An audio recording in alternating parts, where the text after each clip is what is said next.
Que o Espírito do nosso Deus esteja sobre todos neste momento em que nós queremos meditar na sua santa palavra. Irmãos, nesta semana iniciamos a semana da Quaresma. Um período de 40 dias extremamente importante para os cristãos. Temos que levar muito a sério em todos os momentos a palavra de Deus. E esse período ele serve justamente para a gente olhar tanto para dentro de nós, como também já estamos olhando para a obra de Cristo lá na cruz. Por isso queremos pegar o texto que foi indicado para a quarta-feira de cinzas, onde inicia a Quaresma.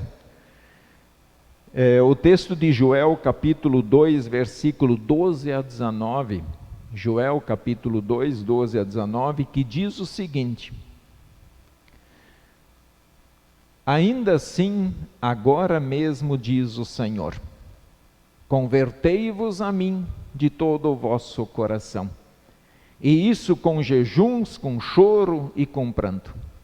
Rasgai o vosso coração e não as vossas vestes.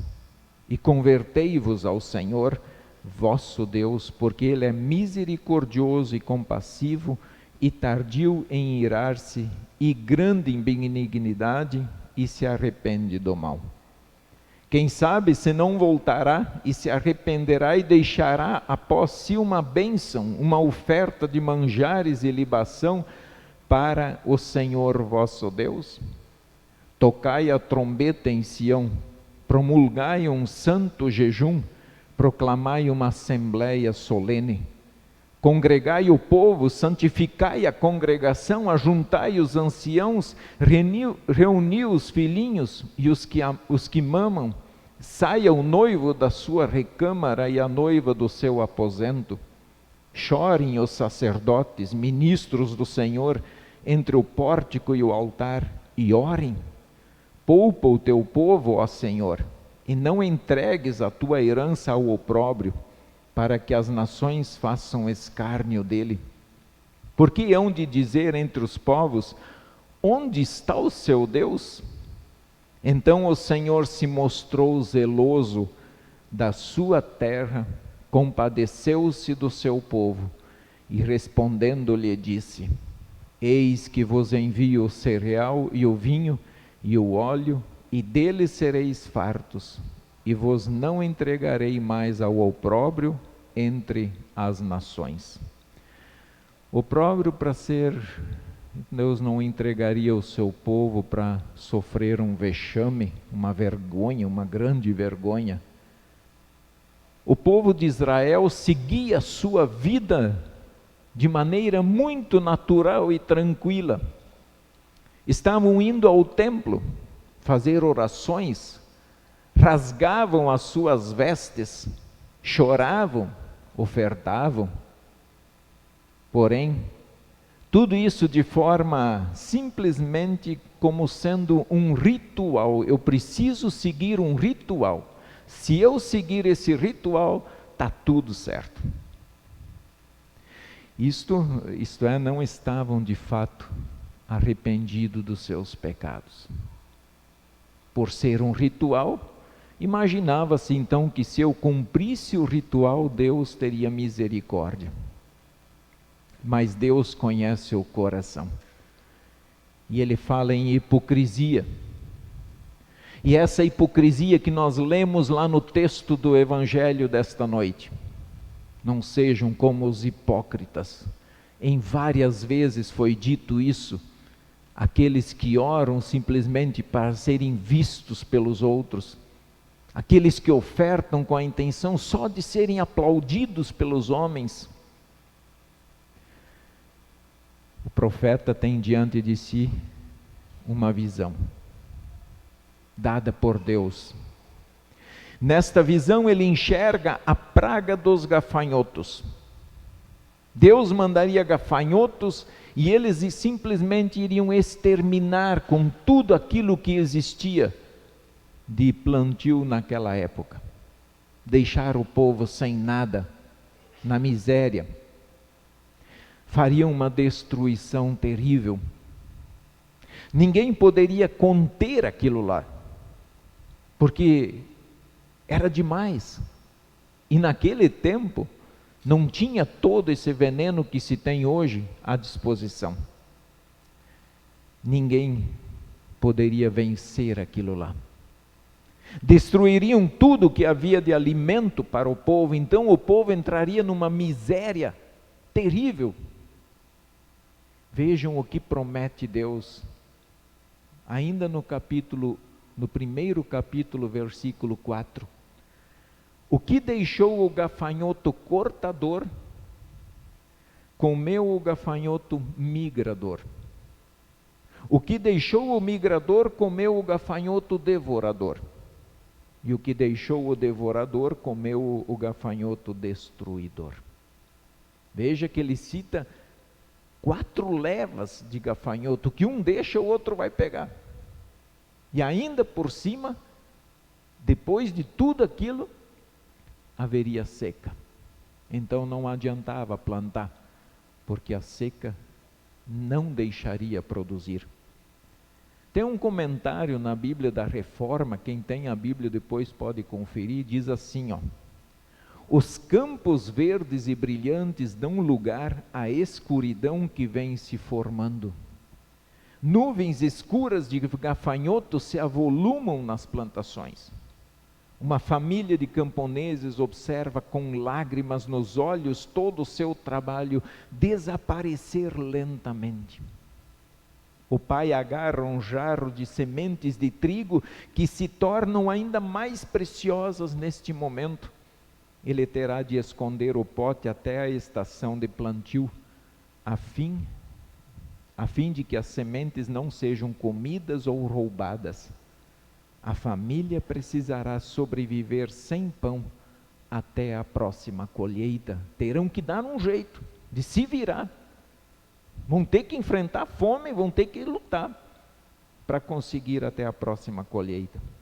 Talvez essa história possa parecer muito distante da sua realidade, ele continua, mas para as pessoas dessa época, uma praga de gafanhotos podia significar a diferença entre a vida e a morte. Nos nossos dias, se houver uma crise de plantio em uma parte do país, podemos receber comida de outros lugares. Mas no contexto bíblico, os judeus viviam com uma sensação muito mais clara de sua dependência do céu, do quanto eles dependiam da ação de Deus na vida deles. O triste é que mesmo assim eles eram lentos em se arrepender, ainda que estivessem diante de um desastre.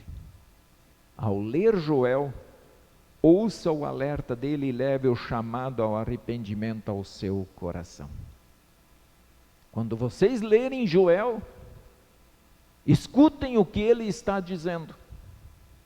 Meditem nas suas palavras, porque são sérias. Gafanhotos aqui, alguns preferem dizer que não era literalmente gafanhotos, que talvez eram os inimigos que viriam depois para destruir aquele povo. Mas foi literalmente gafanhotos que aconteceu naquela ocasião e que iria acontecer. Para aquele povo só tinha uma forma de escapar daquela ira do seu castigo, do castigo de Deus. Diz o Senhor: convertei-vos a mim de todo o vosso coração, e com jejuns, com choro e com pranto, rasgai o vosso coração, e não as vossas vestes. Voltem-se para Deus, diz o Senhor, e essa era a missão de Joel: vai e diga ao povo que se arrependa, que volte a Deus, para que Deus mude, talvez, e nos abençoe. No entanto, Deus não vê somente o exterior, Deus vê o nosso coração, Ele vê o interior. Ele sabe exatamente o que está passando no coração do ser humano e na sua mente. Ele nos conhece.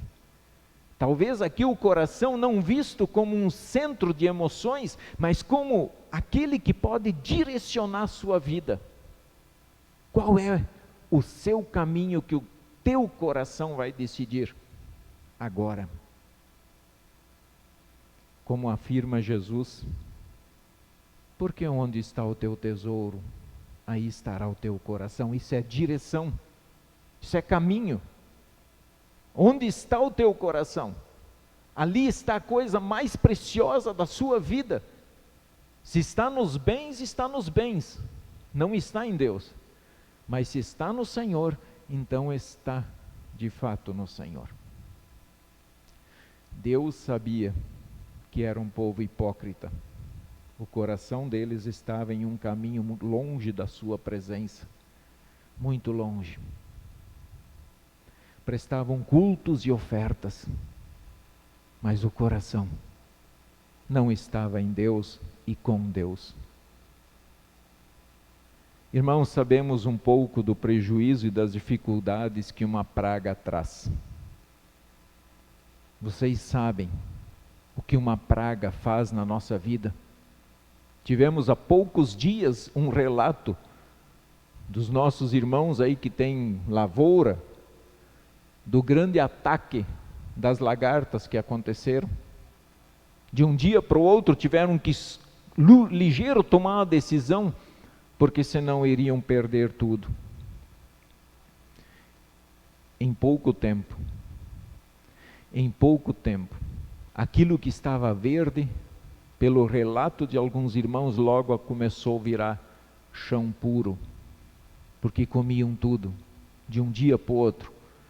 Aquilo lá parece que era simplesmente sumia aquele pasto. Então nós sabemos que de fato a praga pode nos trazer prejuízo.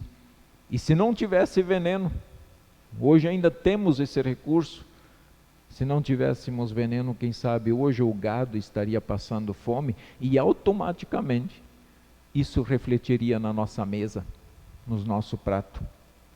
Gostaria que olhassem comigo à nossa volta, irmãos, as coisas que estão acontecendo em nosso mundo. Quantos gafanhotos temos à nossa volta? Prestemos atenção, porque eles estão aí nos cercando.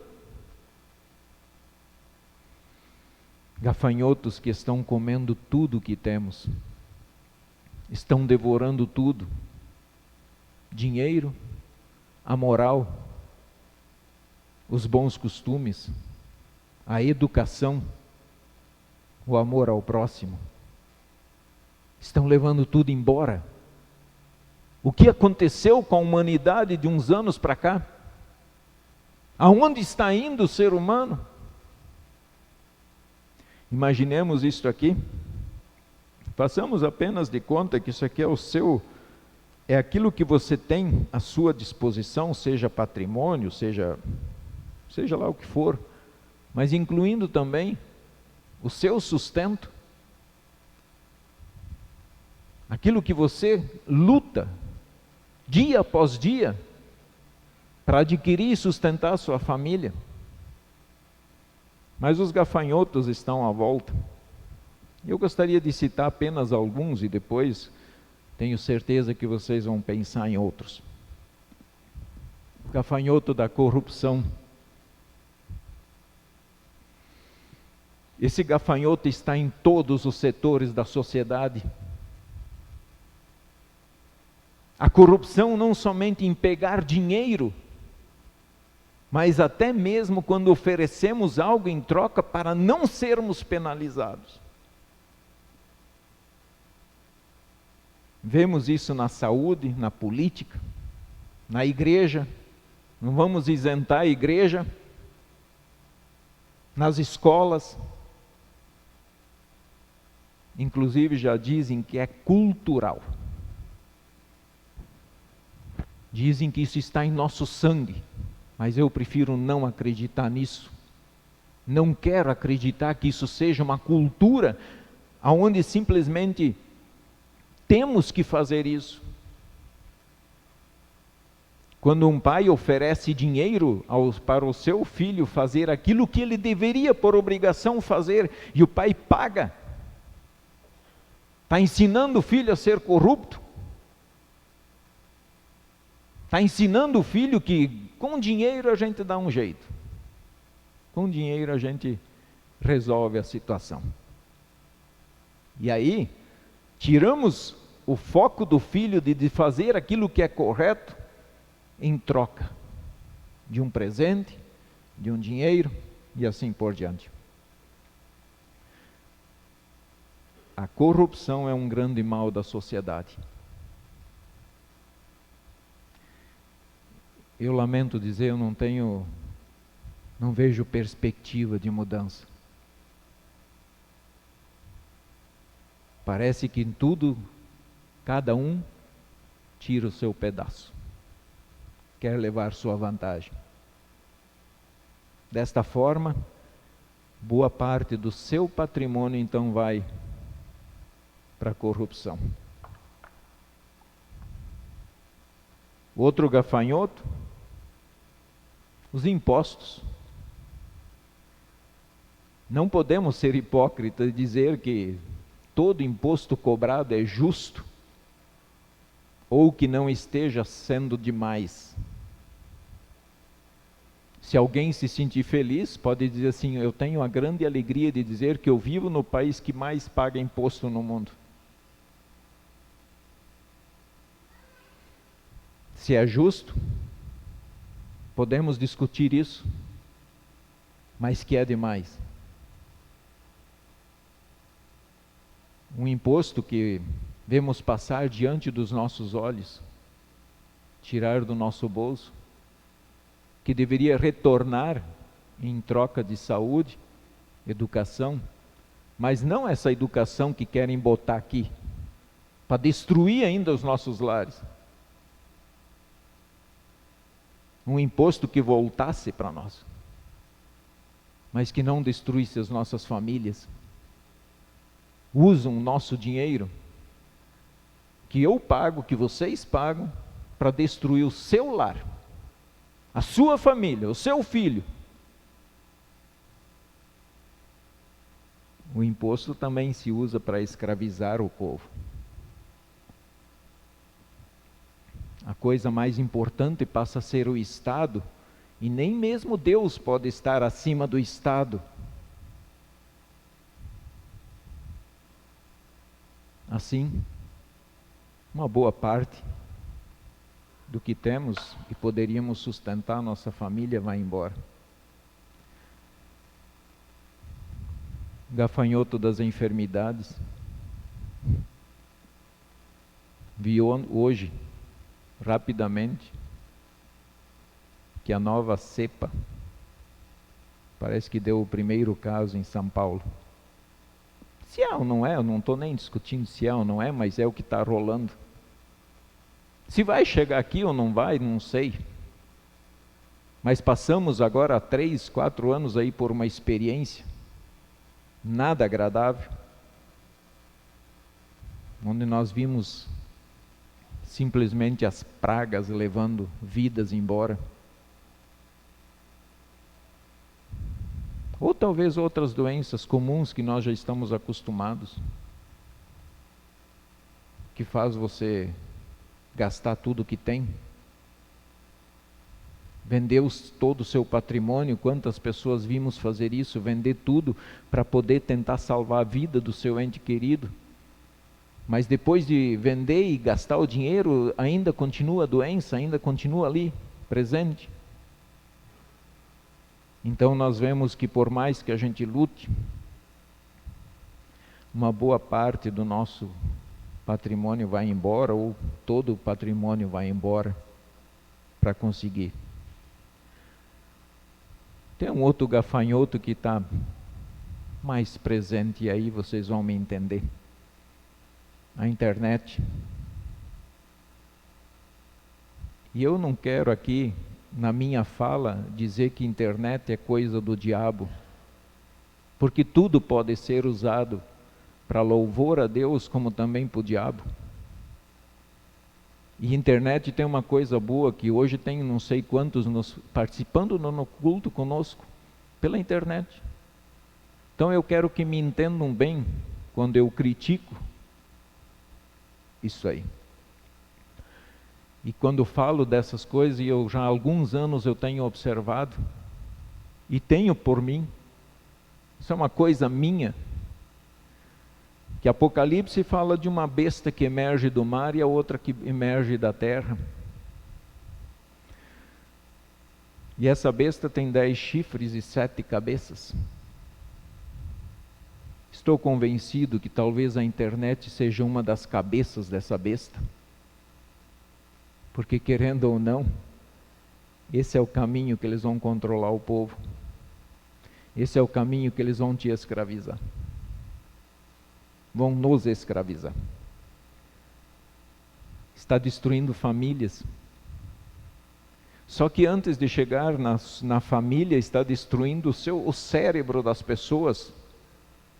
Porque estão colocando tanta porcaria dentro do cérebro, que está deteriorando, está matando os neurônios. E o povo, quanto mais burro, mais fácil de dominar. Quanto menos o povo pensar, mais fácil de dominar e conduzir. E aí vem algumas coisas que a gente precisa refletir. Qual é o conteúdo que eu estou consumindo pela internet? O que eu estou permitindo entrar dentro da minha casa pela internet? O que eu estou ensinando os meus filhos a usufruir da internet? Há quanto tempo você não senta com seu esposo, com a sua esposa? Eu estou falando em sentar e bater um bom papo, ter um bom diálogo, deixar isso de lado, deixar esses meios de lado.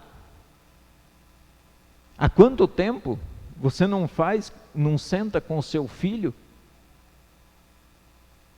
Será que os pais estão sabendo o que está passando na cabeça dos seus filhos hoje? Porque não conversam. Porque não conversam.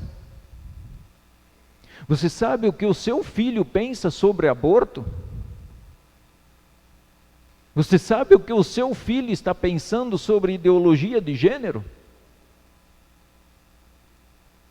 Você sabe o que o seu filho pensa sobre essa criação maravilhosa de Deus, homem e mulher? Ele crê de fato nisso? Quando foi que você perguntou a última vez para o seu pai: pai, como é que foi o seu dia de trabalho hoje? Como é que está a lavoura? Como é que está a empresa? Quando foi que você perguntou isso para ele? Vocês sabem se eles creem em Deus? Eles creem na vida eterna? O que significa ressurreição? O que significa quaresma? Por que quaresma? Por que nós olhamos tanto e falamos tanto de Jesus? Eles sabem por quê?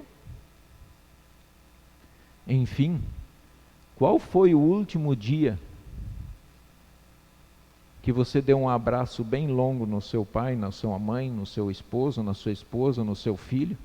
Quando foi que você deu o último abraço? Aquele abraço que traz satisfação ao seu coração. Que simplesmente abraça e curte um momento. Quando isso aconteceu pela última vez? Quando foi a última vez que você deitou no colo de alguém? Seu esposo, sua esposa, seu filho? Quando foi a última vez que você fez um carinho, uma massagem no esposo, na esposa, no filho, precisando?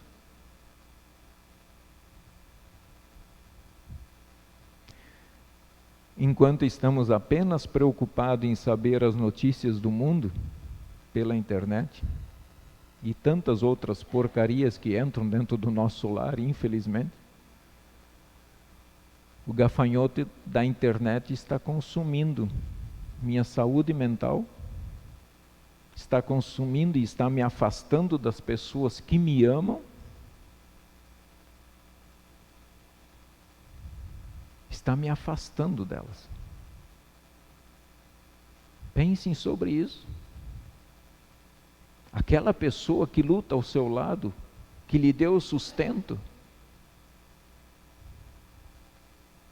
está me afastando das pessoas que eu amo, porque as minhas atitudes estão afastando elas de mim. Está consumindo meu tempo, minha saúde, minha família. Está indo tudo embora. E a gente deixa escapar pelas mãos. Nós deixamos escapar. A culpa não é da internet, a culpa é nossa. É nossa culpa, porque nós é que deixamos escapar. E o que vamos fazer para recuperar isso? Para mudar. E tem que mudar. Se você não quer ver o seu lar destruído, mude. As nações precisam urgentemente buscar o remédio que Deus oferece. Eles estão precisando rasgar o coração. Estão precisando arrepender-se verdadeiramente, rasgar o coração e não as vestes, porque rasgar as vestes era um costume na época para mostrar arrependimento. Mas esse gesto é externo, eu podia rasgar aqui minha veste, mas o meu coração não está nem um pouco arrependido. Então rasgue o seu coração. Arrependa-se do seu pecado. Volte-se para Deus. Deus não quer a morte do pecador. Ezequiel diz: dize-lhes tão certo como eu vivo, diz o Senhor Deus, não tenho prazer na morte do perverso, eu não tenho prazer na morte daquele que não crê, do malfeitor, eu não tenho prazer naquilo, mas em que o perverso se converta do seu caminho e viva. Convertei-vos dos vossos maus caminhos, pois por que haveis de morrer, ó casa de Israel? Por que se quer morrer, casa de Israel? Converter é mudar de direção. Se você está viajando e você entrou numa direção errada, você precisa fazer uma conversão, é mudar a direção, voltar ao caminho certo.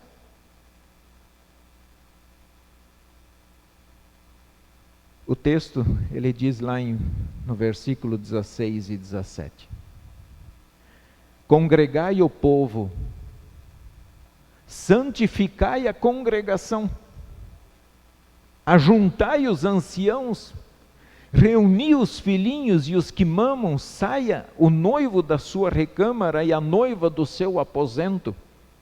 Chorem os sacerdotes, ministros do Senhor, entre o pórtico e o altar, e orem.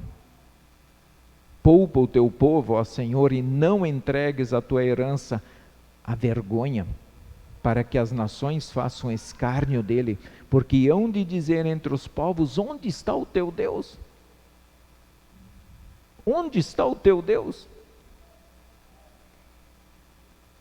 Em outras palavras, Deus está dizendo para a congregação Concórdia, para os pastores, para os idosos, crianças e crianças que mamam, noivo, noiva, ministros do Senhor, porque ninguém escapou. Todos deveriam se reunir diante do altar do Senhor e orar, porque todos pecaram. Quando o profeta anuncia, então ele também anuncia a misericórdia de Deus. E lá no versículo 13 ele diz: convertei-vos ao Senhor de todo o vosso coração, porque é misericordioso e compassivo e tardio em irar-se e grande em benignidade. Voltem-se. Volte-se para Deus com o coração, não com hipocrisia. Volte com o seu coração para Deus. E aí ele diz: então o Senhor se mostrou zeloso da sua terra, compadeceu-se do seu povo e mudou aquela desgraça que iria acontecer. Nós estamos diante de algumas desgraças que podem acontecer. Se vai acontecer ou não, eu deixo isso nas mãos do Papai do céu. Eu só sei de uma coisa, que o povo quando clama, o povo quando busca a Deus de fato e de verdade, nós temos um Deus que muda situações. E pode mudar a de hoje. Deus está convidando: rasgai o vosso coração. Vamos verdadeiramente arrependidos confessar os nossos pecados. Ainda não fizemos neste culto. Então eu deixei isso para esse momento, para fazer esse convite para vocês. Rasguem o coração. Chega de hipocrisia. Sejamos filhos de Deus. Sejamos luz do mundo e sal da terra. E para ser luz do mundo e sal da terra, precisa começar dentro de mim, dentro de cada um, rasgando o seu coração e a sua alma diante do Poderoso. E para esse momento da confissão, quero convidá-los a abrir a Bíblia no Salmo 51. E para aqueles que conseguem ajoelhar-se, que nos coloquemos de joelhos diante do Senhor. E em conjunto façamos esta oração clamando pela misericórdia de Deus. Salmo 51, versículos 1 a 13. Então nós vamos orar em conjunto.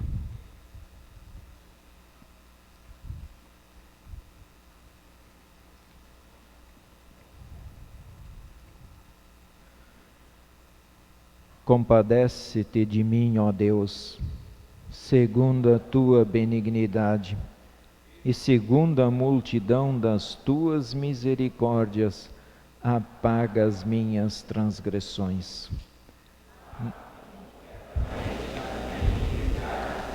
E purifica-me do meu pecado, pois eu conheço as minhas transgressões, e o meu pecado está sempre diante de mim. Pequei contra ti somente, e fiz o que é mal perante os teus olhos, de maneira que serás tido por justo no teu falar e puro no teu julgar. Eu nasci na iniquidade, e em pecado me concebeu minha mãe. Eis que te comprazes na verdade no íntimo, e no recôndito me fazes conhecer a sabedoria. Purifica-me com hisopo, e ficarei limpo. Lava-me e ficarei mais alvo que a neve. Faze-me ouvir júbilo e alegria, para que exultem os ossos que esmagaste.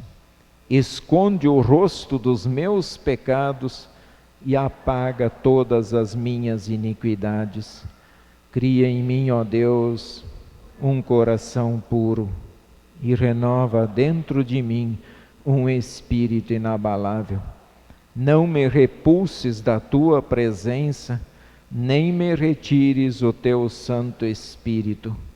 Restitui-me a alegria da tua salvação e sustenta-me com o espírito voluntário. Então ensinarei aos transgressores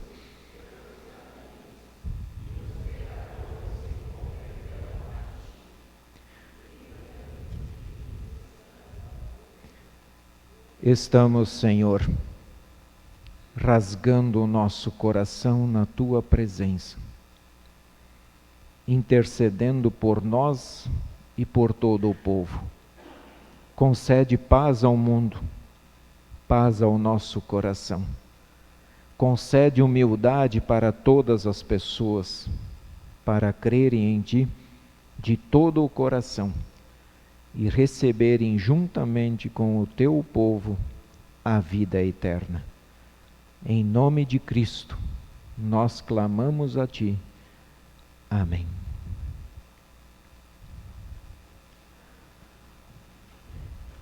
Irmãos, a cada um que de fato confessou o seu pecado ao Senhor, eu também quero dizer a vocês: recebam o perdão de Deus, pois Deus é misericordioso, é benigno, Ele é bondoso, e Ele muda o nosso coração, para depois mudar também toda a nossa vida e nos dar ricas bênçãos sob medida. Vai em paz, em nome do Pai, do Filho e do Espírito Santo. Amém.